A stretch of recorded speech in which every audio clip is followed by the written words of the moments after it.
Olá pessoal, bom dia, boa tarde, boa noite. No nosso projeto integrador, né, nosso segundo projeto integrador, está chegando já no finalzinho, certo? Inclusive na aula de hoje eu vou deixar um desafio para vocês para a próxima aula, que eu estou combinando com os professores de História e de Inglês, a gente fazer uma atividade em conjunto. Mas por enquanto nós vamos tratar da última parte que a gente precisa, que é para fazer um cordel, que são as xilogravuras, que é a parte ilustrativa, que é a parte gráfica, é a parte que dá vida ao cordel na imaginação. Olha essa xilogravura do nosso slide, certo? Essa xilogravura ela fala do beijo, do luar e do sertão. Ou seja, toda xilogravura ela retrata um tema que é, no nosso caso, o que a gente trata no cordel. Mas tem xilogravura para outros motivos, para outros fins. Então, na aula de hoje, a gente vai entender um pouco melhor da xilogravura e da sua história. Espero que todos vocês estejam bem, com saúde, acolhidos, protegidos em casa com os familiares de vocês. E aí, no nosso segundo projeto, né, que é sobre cordéis, a gente vai falar de xilogravuras.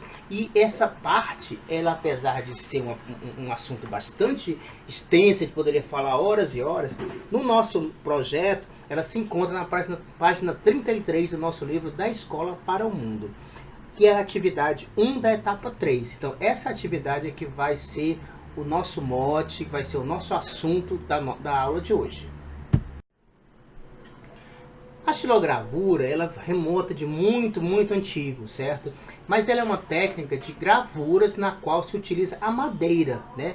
Faz, na verdade, uma talha na madeira, né? Uma matriz na madeira para usar na impressão. Ela parece com um carimbo, né? A mesma estrutura de um carimbo, né? Você já deve ter visto um carimbo, quando você coloca o carimbo na almofadinha de tinta, né? Ele marca, né, na madeirinha do carimbo e você coloca no papel, você carimba os documentos, né? Então, a xilogravura ela possibilita a reprodução da imagem gravada, né, na madeira, sobre um papel ou sobre qualquer outra superfície. Pode ser uma estamparia, um tecido, pode ser um papel, pode ser em outra madeira. Na verdade, a xilogravura foi usada durante muito tempo e ainda é usada para várias coisas, ok? E aí, esse carimbo, né, essa xilogravura, a palavra xilogravura vem de xilo, que é madeira, ou seja, gravura em madeira.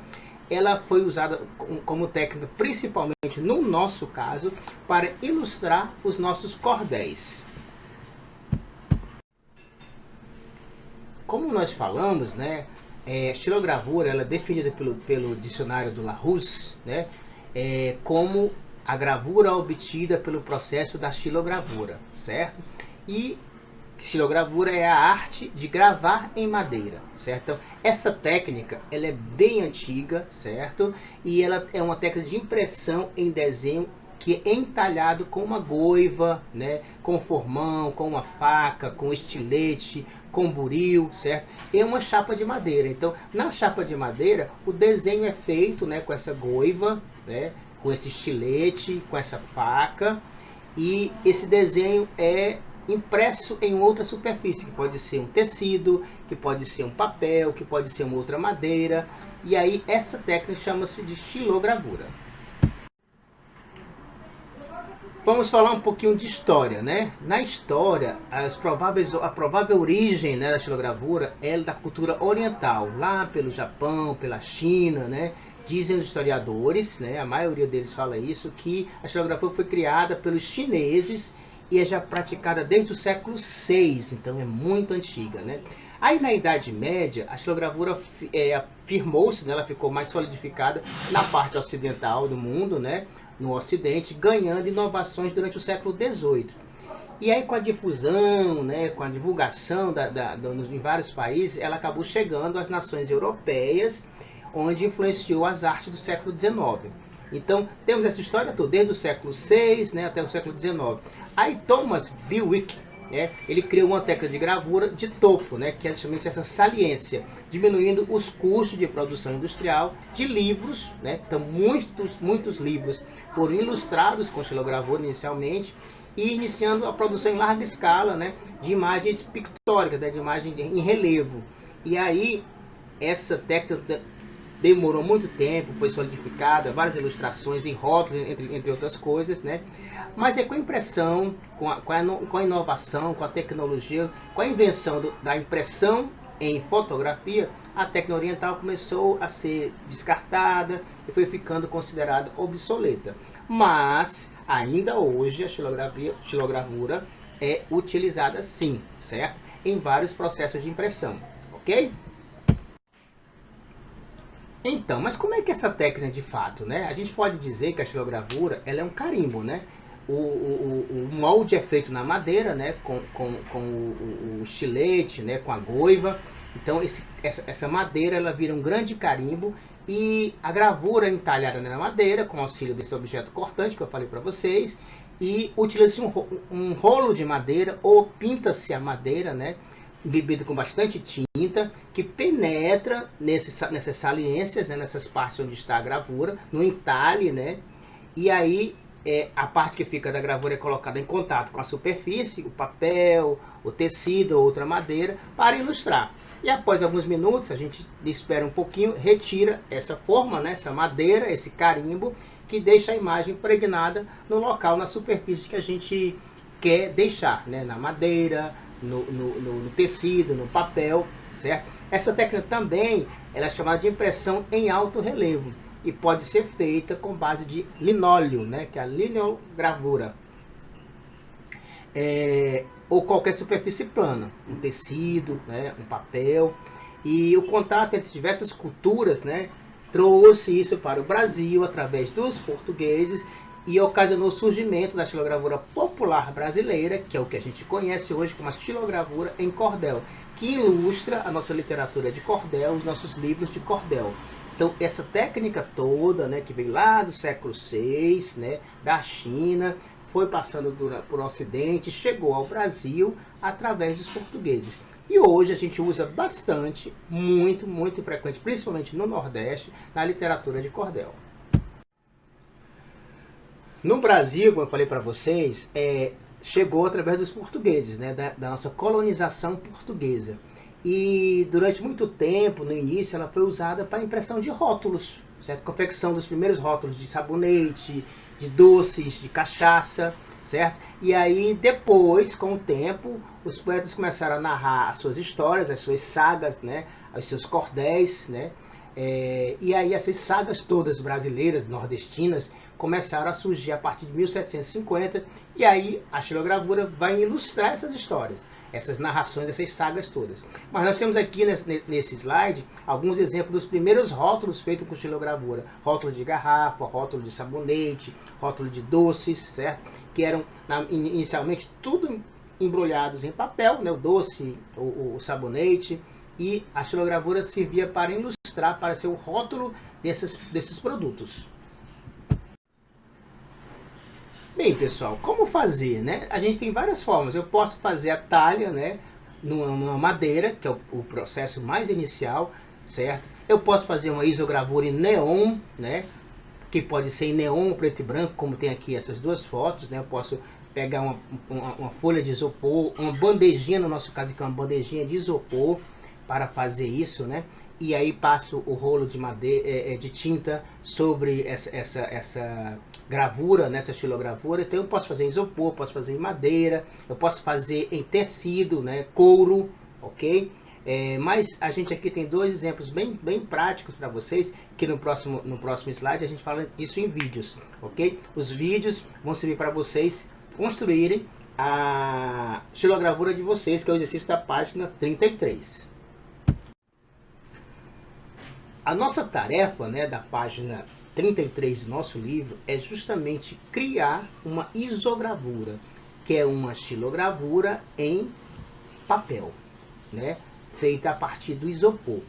E aí, essa xilogravura, ela tem todo um passo a passo que está na página 33, mas eu vou deixar para vocês vários vídeos também que ensinam, inclusive, a técnicas feitas com tintas luminosas, né? Tintas que permitem que fiquem mais bonitas, que não são preto e branco, colorido. Então tem 4 vídeos para vocês olharem, se ilustrarem de várias formas de fazer xilogravura.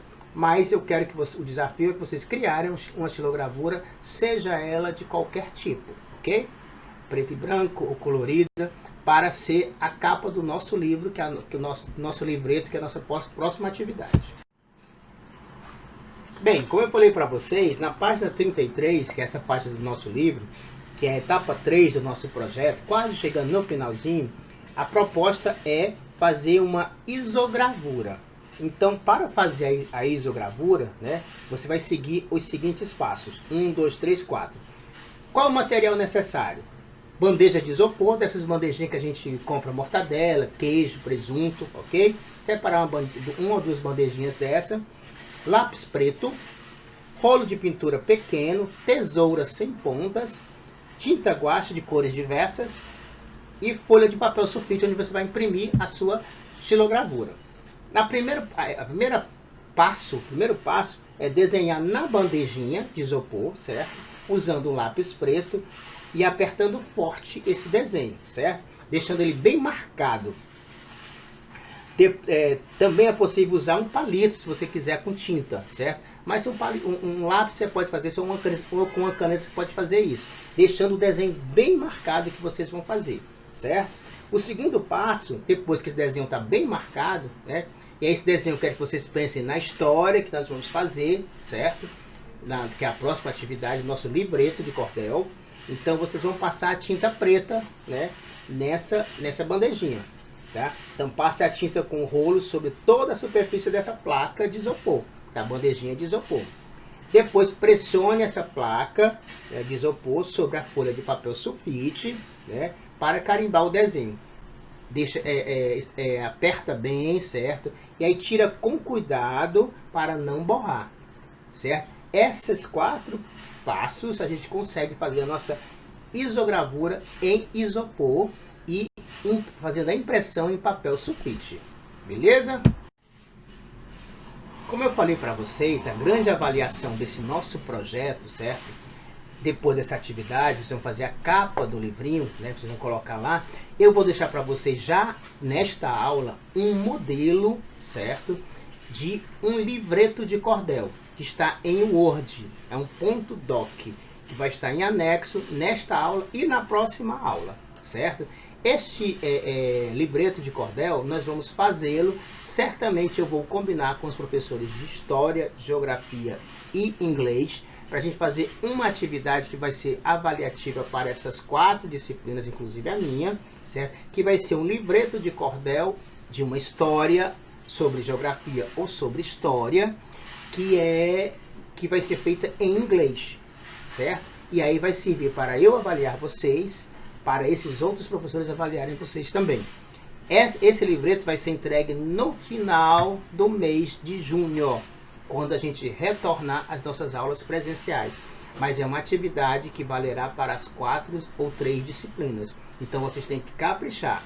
O modelo já está aqui, vou deixar com vocês, mas na próxima aula eu vou entrar nesse modelo ponto a ponto com vocês para discutir o que tem em cada um, beleza? Então a atividade para esta aula é pensar na estilogravura por enquanto, que vai ilustrar o nosso livreto.